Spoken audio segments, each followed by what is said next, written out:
Muy bien, tenemos aquí nuevamente, nos los prometió ayer y le agradezco que haya regresado, John Suárez, director del Centro por una Cuba Libre con sede en Washington. Hoy ya sí se reunió con el jefe de la misión de los Estados Unidos en La Habana. Gracias por regresar con nosotros.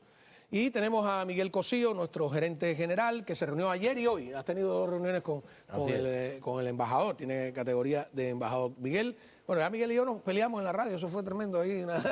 Pero yo creo que más o menos tiene los mismos puntos que yo. A ver, tu impresión. Mi impresión es que él no viene de la administración Biden ni de la gente de Trump, es que él quiere conocer al exilio cubano, tener un intercambio de ideas que se hizo y lo ha estado haciendo con diferentes grupos del exilio tradicional y me parece como un corriente normal, bien. Sí. ¿No es el preámbulo de ninguna sorpresa que nos pudieran dar antes del día 20? Mira, la sorpresa se puede dar, pero yo no creo que él está dentro de eso. Yo creo que si algo pasa, que el Departamento de Estado, y no va a ser una tan sorpresa, porque en mayo del año pasado ya quitaron a Cuba de la primera lista y la segunda lista sería de los patrocinadores del terrorismo. Entonces, no sería un shock. Y ya que vimos que Blinken está diciendo no anticipamos cambios, eso no cierra la puerta completamente. Sin embargo, yo conozco a algunos de los invitados a las varias reuniones que la invitación vino directamente del Departamento de Estado, no de él, de la embajada, lo que quiere decir que esta es una visita autorizada por el Departamento de Estado. Sí, no. No es que vino por su cuenta solo, así. No, puede haber sido su interés. Pero basado en el intercambio, la conversación, yo no pude ver que había una agenda tratando de vender un proyecto, una idea, una iniciativa. No. Miguel, coincide contigo ahí, ¿no? Te lo dije ayer y te lo repito hoy. Ajá.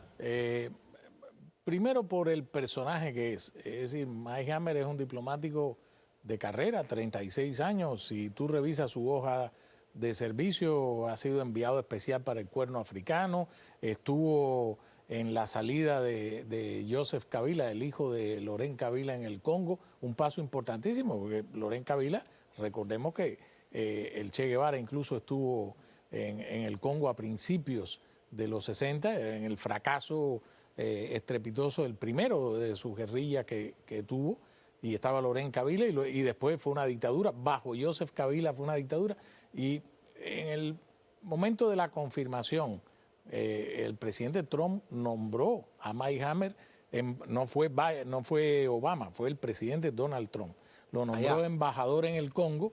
En el momento que en el Senado se produce la confirmación, yo creo que el senador Marco Rubio estaba, porque era miembro del Comité de Relaciones Exteriores.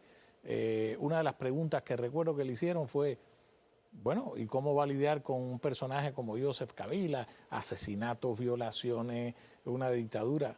Bueno, un año y pico después, Joseph Kabila dejó el poder, ¿Estuvo la mano detrás de Estados Unidos o no? Yo no lo puedo asegurar. Lo cierto es que Estados Unidos sí hizo una presión importante y ha vivido en América Latina desde niño y siempre su interés, según lo que ha manifestado, fue el tema de Cuba. Entonces, yo coincido con John y además lo pude ver en las dos ocasiones. Él quiere conocer al exilio cubano y vino a escuchar, porque me imagino que en tu reunión, yo estuve en dos, una que estuvo con algunos representantes de los medios, salvo uno que le hizo un comentario 2 veces que a mí me llamó mucho la atención.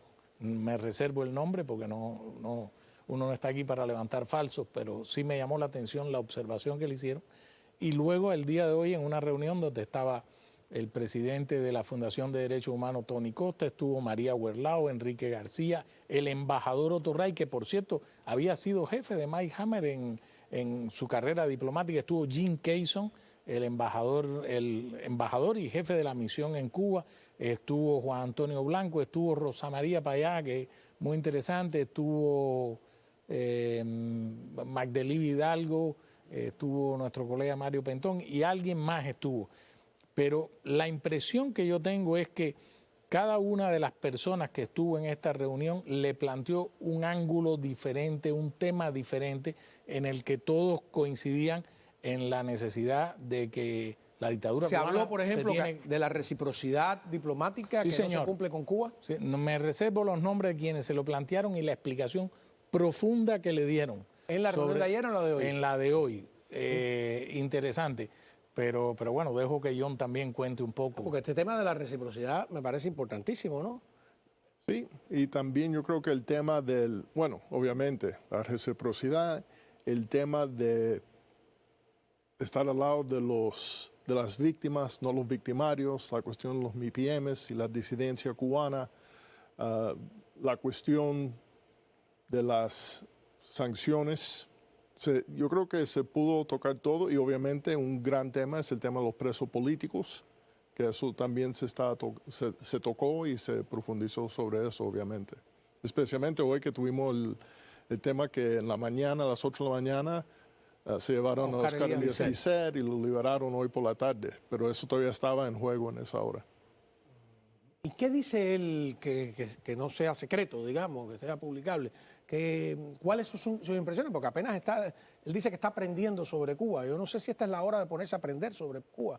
Bueno, yo ahí le paso la batuta. Es que, déjame ver qué te puedo contar. Mira, es un hombre que sí está aprendiendo y escuchando sobre Cuba, pero que sabe mucho sobre Cuba. ¿Por qué razón? Porque en sus propios cargos, tanto en el Departamento de Estado como diplomático fuera de los Estados Unidos, y estuvo en el Consejo de Seguridad Nacional, en 2 ocasiones en la Casa Blanca y en varias administraciones. Y el tema de Cuba puede pasar 1 mes, 2 meses sin que llegue a esas alturas. Me gusta ese moto que tiene nuestro embajador Otto Ray, que dice la noticia en Washington no dura más de 24 horas, pero hay casos que las noticias de Cuba duran. Y él conoce el tema de Cuba, comprende mi impresión al exilio cubano y quiere ver el fin de la dictadura cubana. O sea, él ha demostrado con esta visita que tiene interés en que aunque cambie la administración, quedarse allí. Yo creo la impresión, ¿no? Eso es la impresión, sí. Sí. ¿Debería quedarse, es mi pregunta? O sea, tú dirás, ¿quiénes somos nosotros para juzgarlo? Pues nada, público general. Debería el presidente Trump y el secretario de Estado poner a una persona, digamos...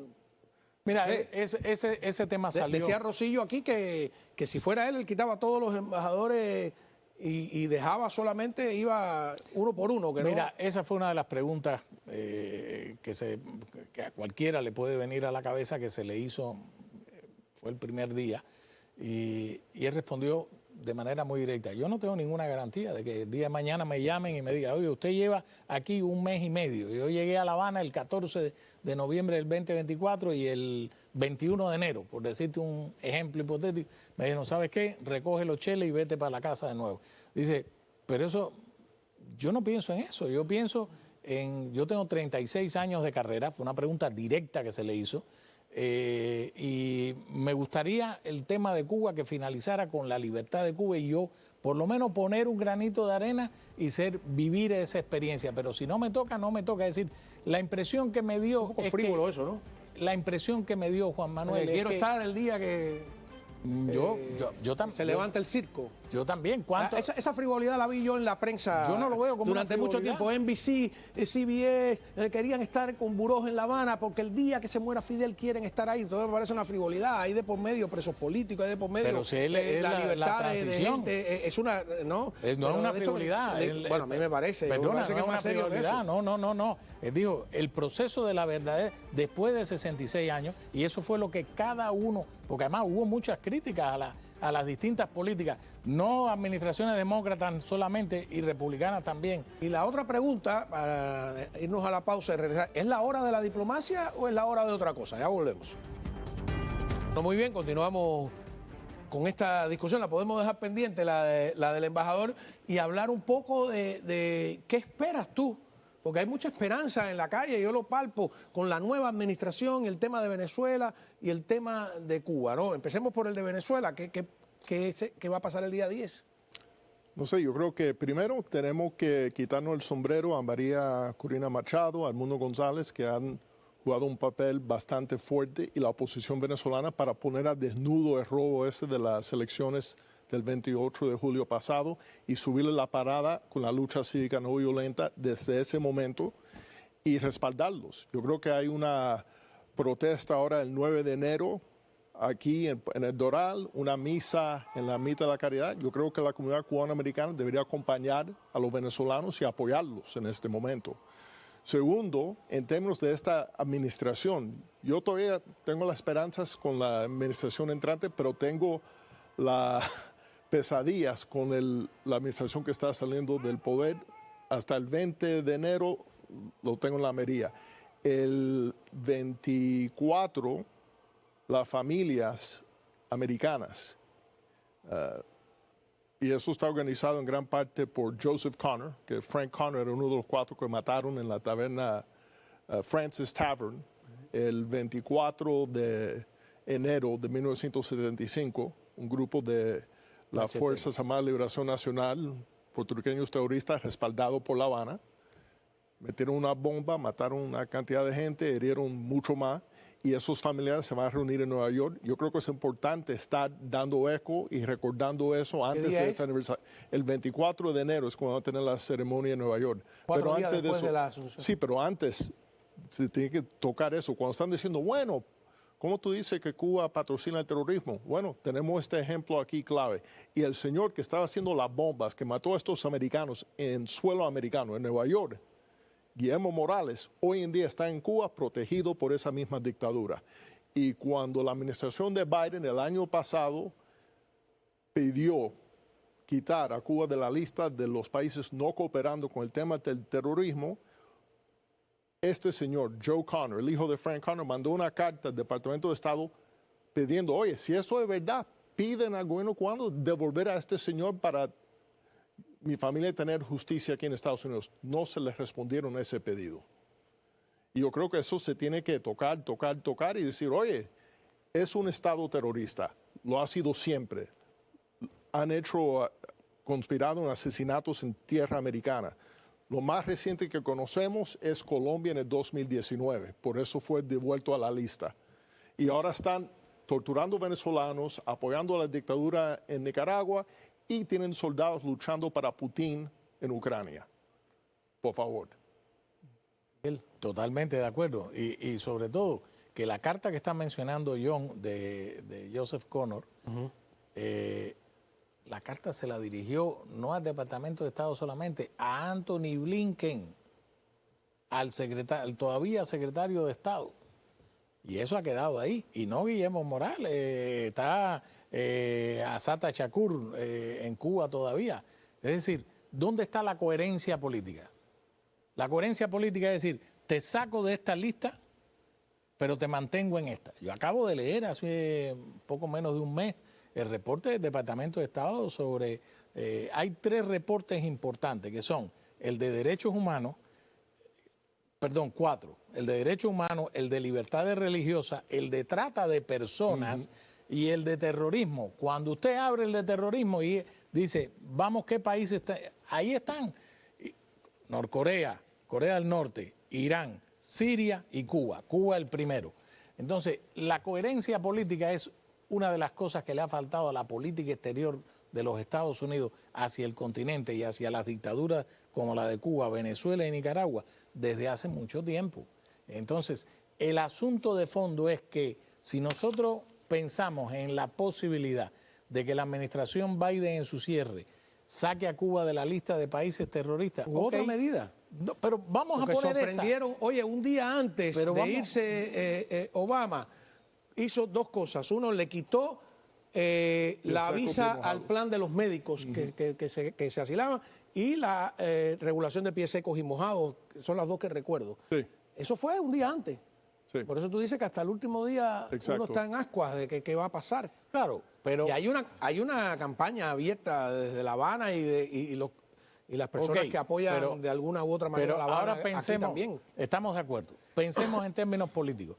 Si la administración Biden comete la gigantesca estupidez política de sacar a Cuba de la lista de países terroristas antes de irse, ¿Qué pasa? ¿Qué pasa ahí? después, no, Trump la vuelve a poner. ¿Cuánto Sí, tiempo? pero Tiene que 6 esperar un meses. año. Sí. 6 esperar meses, 6 meses. porque eso... 6 meses. Claro, meses. porque la revisión es cada dos veces al año. Entonces, ¿qué es lo que pasa? ¿Qué es lo que le abre lo de la lista a Cuba? Coño, créditos en Europa. Claro, por eso le crea una serie de inconvenientes financieros y para otras maniobras de supervivencia, y por eso es que ellos ponen ese énfasis pero en el si tema. la administración Biden comete esa estupidez política después de la paliza electoral que le han dado en noviembre, ¿ok? ¿Cuáles son los réditos? ¿Solamente una venganza a los cubanos americanos, al exilio, a la administración Trump? Es de una estupidez política gigantesca. Hay mucho rencor hacia el exilio puede ser. Cubano. Ahora, yo lo único que pienso, para ahora hacerlo de manera positiva y no solo pasar como alguien que ve el lado oscuro de las cosas, ese grupo un tanto más recalcitrante hacia la izquierda, con el que Cuba hace transacciones morales e inmorales, es el grupo que traicionó a Biden de alguna manera con Kamala Harris. Por lo tanto, yo quiero creer que Cuba está tocando puertas que ya no tienen llave. De acuerdo. De alguna manera, o estoy delirando desde Miami. Primero, ¿quién manda en la Casa Blanca? No es Biden. ¿No? No. El debate que vimos en julio ya te lo decía claramente. Él no manda. Hay otra gente mandando ahí y hay diferentes intereses. En el caso del Departamento de Estado, recordemos en el comienzo tenía... ¿Eso no cambió después de la derrota de Kamala? O sea, porque Obama se ha... Bueno, primero, la campaña de Kamala, la gente que estaba ahí era la gente de Biden. Ok. Entonces, ¿cómo que ha cambiado? Ella no tenía las propias riendas, era la gente vieja de Biden que estaba en la campaña presidencial de Kamala. Y también hubo maniobras extrañas ahí que parece que hasta Biden quizás le saboteó un poco a la pobre. Sí, eso lo vimos Sí. desde esta distancia. Exacto. No, pero digo yo, Biden no está contento con lo que pasó. Entonces, si esta gente viene ahora con lo de Cuba, porque son ellos, no tiene por qué complacerlo. Ya no tiene ningún compromiso con esa gente. ¿Cuáles son los resortes de poder? La política se maneja resortes de poder, a través del poder. Tiene hilos que mueve y ha movido aquí Pero no nos engañemos, ¿eh? Oye, si tu querido mencionado consejero de Seguridad Nacional para Asuntos Hemisféricos fue un fracaso que hasta el secretario Blinken le tuvo que pedir al presidente Biden que lo sacara. ¿De Juan González? Juan González. Juan González es un... Pero ahí tienes el mejor ejemplo que estábamos hablando. Pero oye, un fiasco que hizo un daño terrible. Pregúntale a los colombianos, pregúntale a los venezolanos. Pero incluso en términos para la propia política de esta administración, la que fuera. Entonces, ¿quién se va a jugar una carta? Digo yo. Yo veo que John es más escéptico. ¿Quién se va a jugar una carta en los 13 días que quedan para decir, bueno, ¿sabes qué? Me voy a desquitar y te voy a dejar esta perla? Pero no es por desquitarlo, es que él está en Washington. Aquí en Miami se nos olvida el peso específico de Cuba. Yo creo que se aprovechan del poco peso específico de Cuba. Cuba en la agenda global de la Casa Blanca ocupa, ¿qué espacio ocupa? No es una prioridad, no lo es. Ajá. Y el otro problema es, no siendo una prioridad, pero hay intereses. El caso de Emily Mendrala, que no hemos hablado mucho sobre ella, alguien que estaba haciendo cabildeo para el gobierno cubano que termina trabajando en el Departamento de Estado de Biden.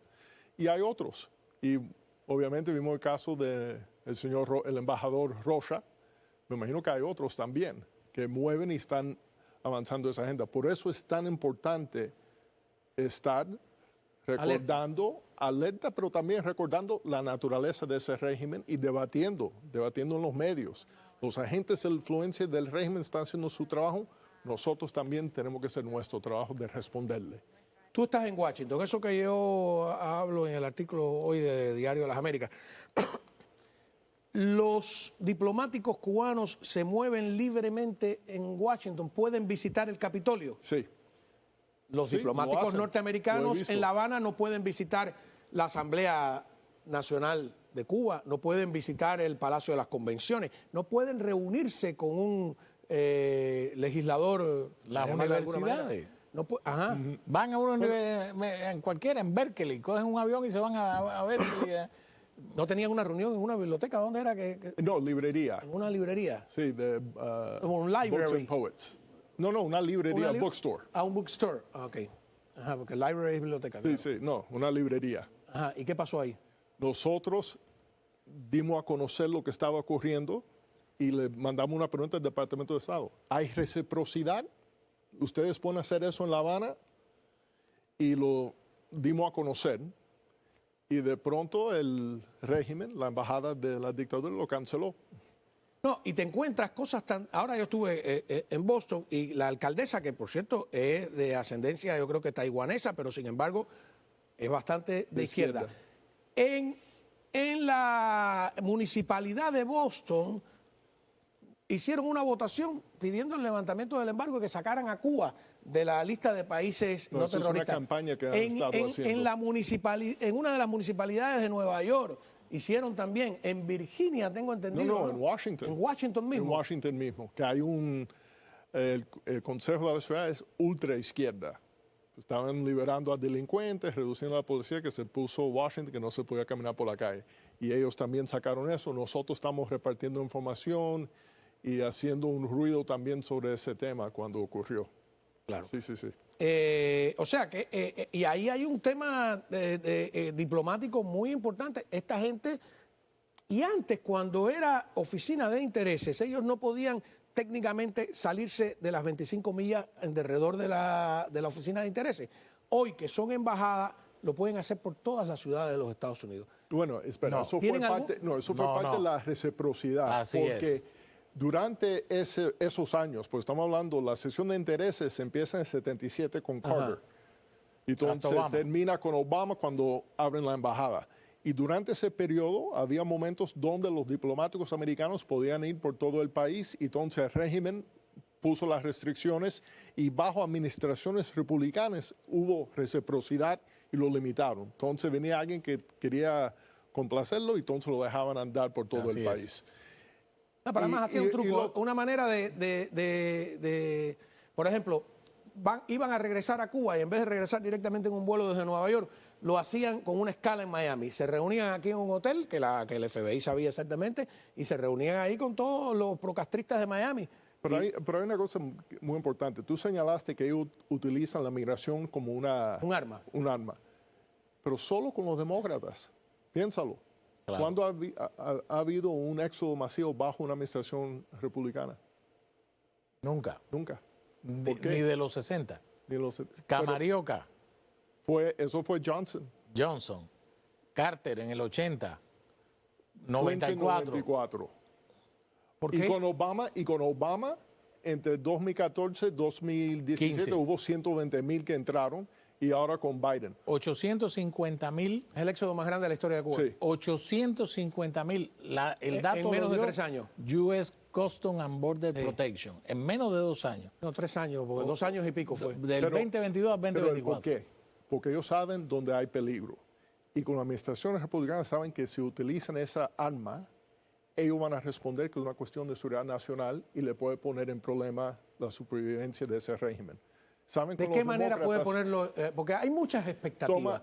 El tema que a mí me da miedo es que esas expectativas vengan después, que no pase no vamos nada. A hablar del futuro, vamos a hablar del pasado. Ajá. Bajo el presidente Bush, después primero vamos con el presidente Reagan, que hubo amenazas cuando crearon Radio Martí que iban a tener un éxodo como respuesta. Bueno, la administración habían hecho en 1984, en octubre, un pacto migratorio y el 20 de mayo, cuando sale al aire Radio Martí, Cuba lo elimina. Vamos a hablar de todo eso cuando regresemos de la pausa, en un 2x3. Bueno, a ver, nuestro amigo común, Frank Calzón, siempre nos regaña porque dice que desde Miami vemos las cosas distintas, ¿no? Tú estás en Washington, trabajas allí, pero conoces también Miami porque estuviste muchos años aquí en Miami, te vimos representando al exilio en las Naciones Unidas. ¿Cuán distintas son de verdad las miradas desde Washington y desde Miami? Bueno, yo creo que cuando estás en Washington estás mirando los diferentes intereses. Tú tienes el Congreso, tienes la Casa Blanca, tienes la burocracia, el Departamento de Estado, también tienes el cuerpo diplomático. Y en Miami tú tienes la comunidad exiliada, también tienes los consulados que se visitan y entonces los políticos locales. Pero cuando estás en Washington tienes una vista mucho más amplia porque estás ahí con los congresistas que no conocen el tema cubano, que no es un interés primordial. Mientras tú estás en Miami, en la Florida... ¿Crees que ese es el gran tema? ese gran tema y se conoce. Los senadores lo conocen, el gobernador lo conoce, los congresistas lo conocen, los representantes estatales y los políticos locales. En Ya Washington, tienes que empezar la explicación de cero. exactamente. ¿Y entienden?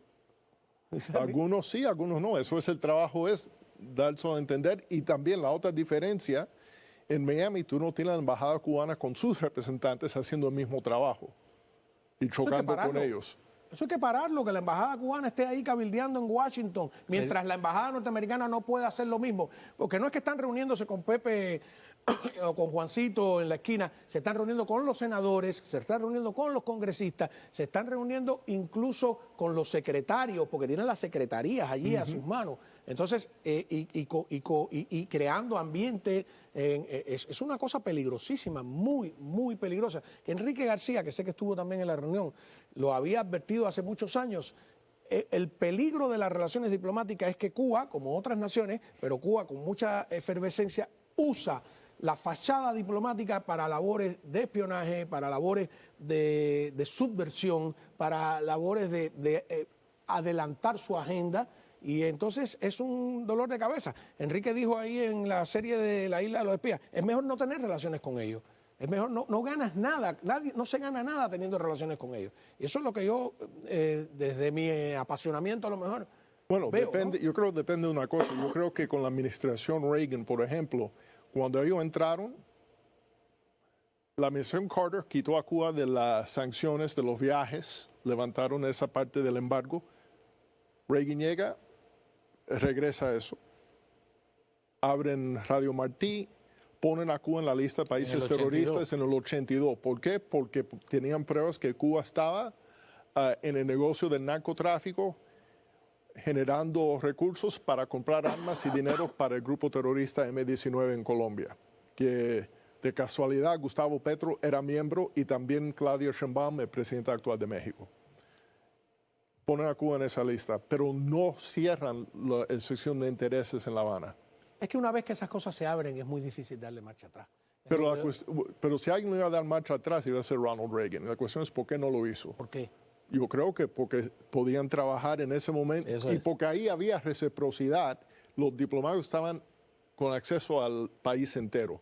Ahora, si tú empiezas pero no con es el esa... país, pero los diplomáticos norteamericanos no tienen acceso, con una simple cosa. Cuba le tiene prohibido a cualquiera de sus funcionarios reunirse con un diplomático extranjero, ya no norteamericano. Prohibido. El secretario del partido de Guanabacoa Que es una dictadura, se reúne con un diplomático norteamericano y lo acusan de traición. Pero una pregunta, porque yo me recuerdo en los años finales o 90, comienzo de los 2000, que hubo unos escándalos por los días nacionales, que ahí sí había Ni un gente... funcionario. No, había algunos funcionarios que se encontraban con disidentes en la embajada. Cuba puso... Y ahí fue cuando Cuba dijo, oye, Cuba dijo, no si puedo invitas hacerlo más. disidentes, no invito a ningún funcionario. Sí, pero eso fue después de eso ocurrir por un Pero tiempo. son funcionarios autorizados. En ese momento estás autorizado porque hay una fiesta y son personas que van ahí más a averiguar que otra cosa. Pero aquí los diplomáticos cubanos pueden reunirse con los senadores y el senador no tiene que pedirle permiso a nadie. Puede reunirse con un congresista, el congresista no tiene que pedirle permiso a nadie. Yo estoy de acuerdo que tiene que haber reciprocidad. Si ellos quieren poder hacer esto aquí, ellos tienen que dejar a los diplomáticos hacerlo allá.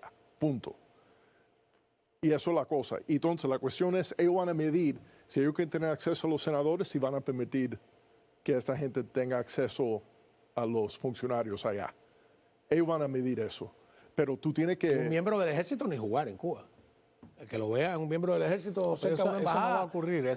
Mira, el día que el régimen castrista permita eso, bueno, es pues el de entonces, Pero espera, no hubo, empezando con Bill Clinton, intercambios entre el ejército norteamericano en la base y los naval de cubanos en la Guantánamo. base naval de Guantánamo. Pero eso es peor, porque eso es peor. a oscuras.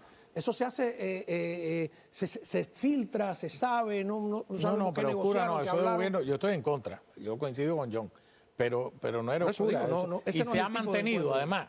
Fue oscuras durante Bush, pero Exactamente. era abierto, era público durante Clinton y también durante Obama, que Obama Así es. también dijo, oye, esto siguió es.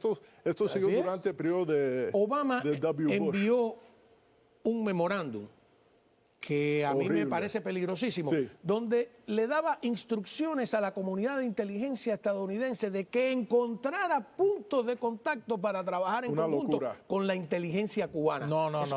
Oye, Perdona, fue así. el memorándum no fue a la comunidad de inteligencia. Ah, no, ¿a el quién fue? memorándum fue a todas las agencias y departamentos del gobierno. Fue peor, peor. Incluyendo la inteligencia. Incluyendo la inteligencia.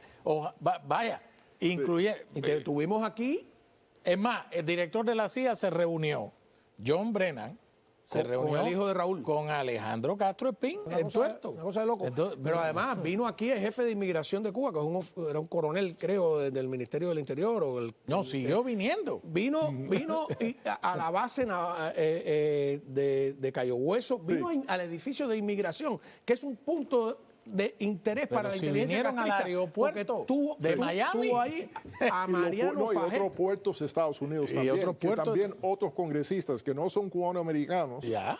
le llamaron la atención. Oye, un estado en la lista de países que ¿Cómo van a patrocinan el estar terrorismo, viniendo aquí? ¿cómo lo van a tener haciendo una visita a un puerto de Estados Unidos? Creo que fue en Y hace Carolina poco del uno de los Norte. pilotos que participó en el derribo de las avionetas de Hermanos al Está en el norte Rescate. de la Florida, sí. No, pero no solo eso, vino aquí en una suerte de intercambio y además hubo un grupo en nuestro aeropuerto de Miami y creo que en el de Tampa, donde por cierto hay también ahí una alcaldía bastante pro diálogo, como tú quieras llamarle, en una visita amistosa en el Aeropuerto Internacional de Miami para ver cómo funciona el aeropuerto y entraron a zonas restringidas y todo, que aquí la gente protestó y no sé. Yo veo todo bastante complicado. Una breve pausa, ya volvemos. Bueno, le agradecemos a ambos, a Miguel Cosío, que hoy ha trabajado el triple aquí, lo estoy explotando de la radio, te agradezco a ti también. ¿Cuándo regresas a Washington? Depende de la tormenta de nieve. Ah, sí, verdad que está tremendo eso por acá. Recordarles que estamos en la radio, ¿no? 1260 AM en su dial. Nuestro programa es de 3 a 5. Miguel Cosío, a veces que tiene un tiempo libre, pues yo creo que le suma muchísimo ahí al programa. Nos encantaría si estuviera, porque ahí tenemos más tiempo para profundizar en algunos temas que la televisión no permite, aunque ahora aquí también tenemos un poquitico más de tiempo. Así que nada, y de por la mañana, ¿no? La estación está abierta desde por la mañana 7 de hasta la la mañana. noche, ¿no? Así Ahora es. mismo este programa se está transmitiendo simultáneamente por la radio, por ejemplo, y entonces es interesante porque la puedes oír en Washington, la radio. Si tú entras en la aplicación del teléfono y tú pones América Radio Miami, entra y se oye, pero como un cañón. Me oye mi familia en Los Ángeles, los amigos de España, en todas partes. Ya no hay canales locales. Ya eso es... La tecnología. ¿Eh? El duende de la tecnología. El duende de la tecnología. Así que nada, muchísimas gracias a todos ustedes. Nos despedimos, nos vemos mañana aquí a la misma hora y a las 3 de la tarde en la radio. Buenas noches.